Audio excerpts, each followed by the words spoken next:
Hi, Vadim here. In this quick and practical tutorial, you'll learn how to solve this common everyday problem step by step.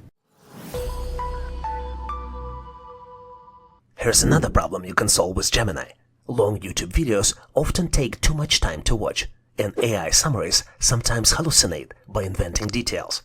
Here's where Gemini stands out. With the YouTube extension enabled, Gemini doesn't just guess what's in the video. It uses the actual transcript written by human behind the video. And that means only one thing. You get precise, reliable summaries, not made-up content. Here's the public training documentary video which I would like to consume. The only problem is it's 55 minutes long. Here's what I'm going to do. I'm going to copy the URL and generate 3 takeaways from this video. And here's the prompt. Extract the top 3 takeaways from this YouTube video on public speaking using the transcript. And here's the follow-up prompt.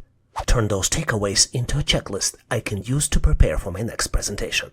This makes Gemini especially powerful for learning. Instead of sitting through a 55-minute lecture, you can instantly extract the key insights from the real words spoken in the video. And because it's grounded in a transcript, you can trust the summary to reflect what speaker actually said, eliminating hallucination, which is one of the biggest risks of generative AI. If you found this content helpful, don't forget to like, share and subscribe to Online Training for Everyone. Have a great day.